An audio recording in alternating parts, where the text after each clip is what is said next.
যেখানে তারা তার অস্তিত্ব হারায়। কোরআন বলেছে মাওয়াকিউন নুজুম, সায়েন্স এটার নাম দিয়েছে ব্ল্যাক হোল। ব্ল্যাক হোল মহাবিশ্বের এমন ভয়ঙ্কর একটা বিষয়, এই ব্ল্যাক হোলের রেঞ্জের মধ্যে যদি কোনো তারা সূর্যের চেয়েও হাজার কোটি গুণ বড় সাইজের তারা ঘুরতে ঘুরতে ঘুরতে ব্ল্যাক হোলের সামনে আসে, বাচ্চার মুখে হাওয়াই মিঠাই দিলে যেমনি হাওয়াই মিঠাই মুহূর্তেই নাই, ওই তারাও মুহূর্তেই নাই। সুবহানাল্লাহ। ইসলামিক লাইফ, জীবন গড়ুন কোরআন সুন্নাহর আলোকে। আবার আল্লাহ বললেন ওয়াস-সামাআ বানাইনাহা বিআইদিন ওয়া ইন্না লামুসিউন। বিস্ফোরণের মাধ্যমে শুধু আকাশ সৃষ্টি করে আমি বসে থাকি নাই, এই আকাশ জমিনকে আমি আল্লাহ প্রতিনিয়ত প্রশস্ত করে দিচ্ছি। এই মহাবিশ্ব প্রশস্ত হচ্ছে, ইটস অ্যাক্সেলারেটিং, অলওয়েজ অ্যাক্সেলারেটিং। প্রশস্ত হচ্ছে, এক্সপান্ড হচ্ছে, অ্যাক্সেলারেট হচ্ছে। এটা কোরআনের কথা। কিসের কথা? 1988 সালে ঠিক কাটায় কাটায় আজ থেকে 20 বছর আগে সুপারনোভা কসমোলজি প্রজেক্ট নামে একটা প্রজেক্ট করে তারাও গবেষণা করে পেয়েছে যে মহাবিশ্ব স্থির নেই, এটা ঘোরার পাশাপাশি অ্যাক্সেলারেট হচ্ছে। চিল্লায় পড়তে হবে আল্লাহু আকবার। তার মানে কোরআনে যে তথ্য উপাত্ত আল্লাহ দিয়েছেন বিজ্ঞানের সাথে, এগুলো সাদৃশ্য আছে না নেই?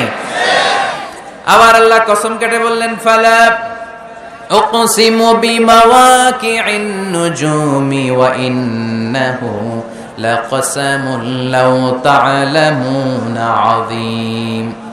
আমি আল্লাহ তারকা পতিত হওয়ার জায়গাগুলোর কসম খাই, যেখানে তারকাগুলো ঘুরতে ঘুরতে ঘুরতে ঘুরতে ওইটার রেঞ্জে যখন চলে যায়, মুহূর্তের মধ্যে তারকা তার অস্তিত্ব হারিয়ে ফেলে। সুবহানাল্লাহ। তারকা পতিত হওয়ার জায়গাগুলোর শপথ করলেন কে?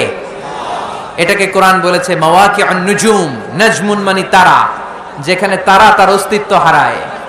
কোরআন বলেছে মাওয়াকিউন নুজুম, কিন্তু বিজ্ঞান এটার নাম দিয়েছে ব্ল্যাক হোল। বিজ্ঞান এটার নাম দিয়েছে কি? Black hole. তারা ঘুরতে ঘুরতে এই ব্ল্যাক হোলের রেঞ্জের মধ্যে যদি চলে আসে, মুহূর্তের মধ্যে তারাগুলো নিঃশেষ হয়ে যায়, যেখানে তারা তার অস্তিত্ব হারায়। কোরআন বলেছে মাওয়াকিউন নুজুম, সায়েন্স এটার নাম দিয়েছে ব্ল্যাক হোল। ব্ল্যাক হোল মহাবিশ্বের এমন ভয়ঙ্কর একটা বিষয়, এই ব্ল্যাক হোলের রেঞ্জের মধ্যে যদি কোনো তারা সূর্যের চেয়েও হাজার কোটি গুণ বড় সাইজের তারা ঘুরতে ঘুরতে ঘুরতে ব্ল্যাক হোলের সামনে আসে, বাচ্চার মুখে হাওয়াই মিঠাই দিলে যেমনি হাওয়াই মিঠাই মুহূর্তেই নাই, ওই তারাও মুহূর্তেই নাই। সুবহানাল্লাহ।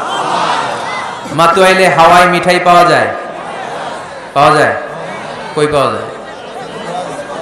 হ্যাঁ, আগে যখন আমরা ছোট ছিলাম আমরা এগুলো খাইতাম তো। কটকটি, কটকটি আছে এখন? ঘরের ওই যে পুরান জোতা টোতা প্লাস্টিকের বোতল, এগুলো দিয়ে আমরা কটকটি খাইতাম। আর খাইতাম এই হাওয়াই মিঠাই, খুব মজা লাগতো। এগুলো এরকম গোল করে সাজায় রাখতো, জিব্বায় লাগাইলেই নাই। খাইছেন আপনারা? এই ব্ল্যাক হোল হচ্ছে এমন যে ব্ল্যাক হোলের রেঞ্জের মধ্যে কোনো তারা ঘুরতে ঘুরতে ঘুরতে যদি চলে আসে, হাওয়াই মিঠাই মুখে লাগাইলে যেমনি নাই, ওই তারাও নাই। তার মানে কোরআন বলেছে মাওয়াকিউন নুজুম, সায়েন্স বলেছে ব্ল্যাক হোল। দুটার মধ্যে মিল আছে না নাই? তাহলে কসমোলজি নিয়ে কথা এখানেই শেষ করি। সৃষ্টিতত্ত্বে আমরা যা পেলাম, বিস্ফোরণে সৃষ্টি হয়েছে। কোরআন বলেছে ফাতাকনাহুমা, সায়েন্স বলেছে বিগ ব্যাং থিওরি।